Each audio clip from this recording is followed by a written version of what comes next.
Okay, now that we're armed with our three lemmas, we can prove the angle-angle similarity theorem, which says that any two triangles with two pair of corresponding congruent interior angles must be similar. So we're given that triangle ABC here has at least two pair of angles corresponding that are congruent to triangle DEF, and we're going to assume that angle D and angle A and D are congruent, and angle B and angle E are congruent. So by the Euclidean angle sum theorem, we know that since the measures of the angles sum to pi, we're going to get the other angles are congruent as well. I guess it's a corollary to that theorem. Now, if DE equals AB, then the two triangles are congruent and thus are similar. So let's now assume they're different lengths. Well, one of them has to be longer than the other one. So let's, without loss of generality, we'll let AB be the longer one. So DE is less than AB. So then what we want to do is we want to take the distance DE, go out that distance on ray AB, and find a point G so that A to G is the same distance as from D to E. Now make a parallel line through G, the unique parallel through G, parallel to side BC, and let its intersection with AC be the point H, and construct that segment GH. And so segment GH is parallel to segment BC, or the lines are even parallel. Now by the F property, with the two parallel lines here and here, and the transversal here at AB, we get the corresponding angles here at B and G are congruent that I've marked in red. Okay. Let's see. Let's keep going here just a minute. Let's look at these. Okay, so that means that this angle is congruent to the angle at G is congruent to the one at B, but remember the one at B was congruent to the one at E. So that means the angles at G and E are congruent. And we already had the angle at A congruent to the one at D, and now we have this side here that I've got in black from AG and DE are congruent. So by angle side angle, the two triangles AGH and DEF are congruent. So if we can show that triangle ABC is similar to triangle AGH, then it will certainly be similar to ABC will also be similar to DEF as well. So now we're going to work basically inside this triangle ABC and this little piece here. So what we want to do is basically divide this side up into even pieces, this side AB, with one of them being this GH. That's kind of what we want to do. But it turns out that sometimes you can do that and sometimes you can't do that with a natural number of pieces. So the case where you can do that is when you have a rational ratio here. So let's give some letters here for lengths. Let's let the distance from A to G, of course that's the same as from A to D, we'll call that X, and we'll call the total distance from A to B, we'll call that distance Y. So this Y here is the distance all the way up here from A all the way down to B, whereas the X only goes from A here to G. Okay. So we've got X and Y. Y, of course, is larger than X. Now we're going to compute the ratio R of Y divided by X. Of course, notice that that is a number that's bigger than 1.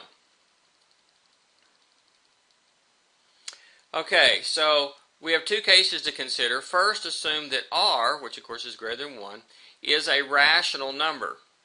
Now, by definition of a rational number, there exist natural numbers P and Q.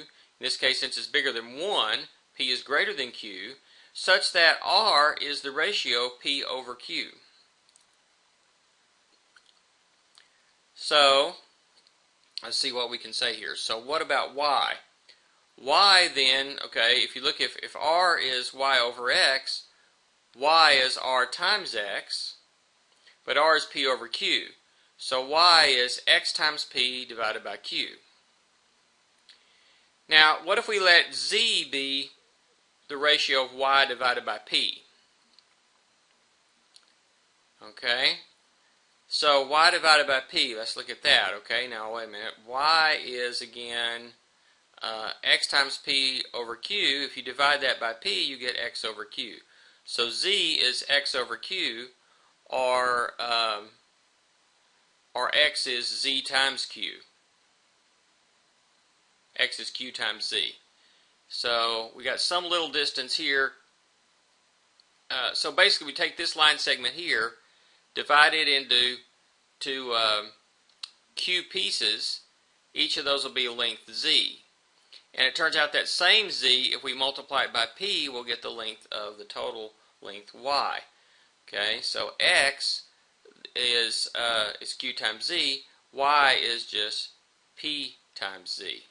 So if y over p is z, y is p times z. Okay, so what all this is saying is you can break this up into even pieces then, and I've showed exactly how to do it based on that ratio, so that each one of these has length z.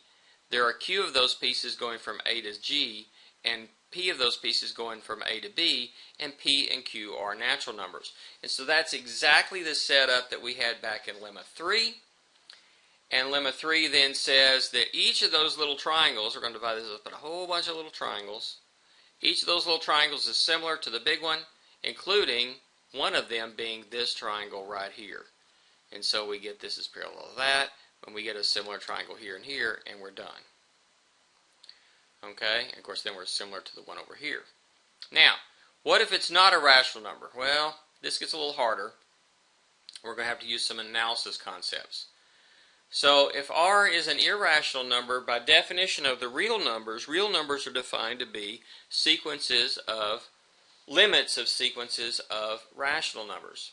So there is a sequence of rational numbers, s1 to s2 and so forth, which has a limit of r. Now consider a sequence of triangles from a to bx to bk to ck, where bk is between a and b. Okay, so let's see if I can maybe draw this in here. So we've got this. No, wrong. Parallel line.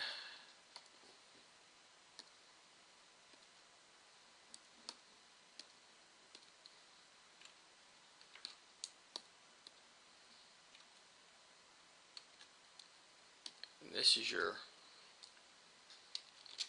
B sub k.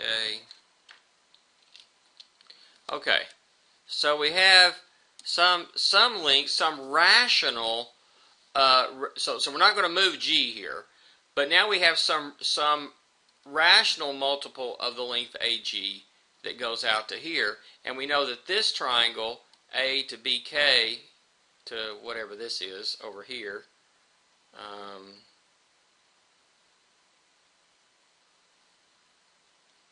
Did I give it a name? Well, we called it CK. Okay, makes sense. Okay, so A to BK to CK, where BK is a rational multiple. So any rational multiple of the length AG that goes to here is going to be similar triangles here.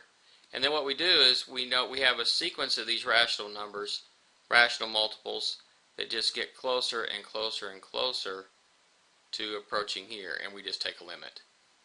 And so we take a limit as this this length approaches here, and we see as BK approaches B, CK is going to approach C. And so we get similar triangles there. Okay, so that's the basic idea there. So it does require some sort of analysis or continuity argument to work with this. So kind of a rather complicated theorem to go about proving, but that gives you a basic, important, very important result for Euclidean geometry. In fact, the angle-angle triangle similarity theorem really is the basis of, well, one thing we're going to use it to prove the Pythagorean theorem. It's going to be used to prove pretty much everything from trigonometry. So this is really the basis of trigonometry in Euclidean geometry.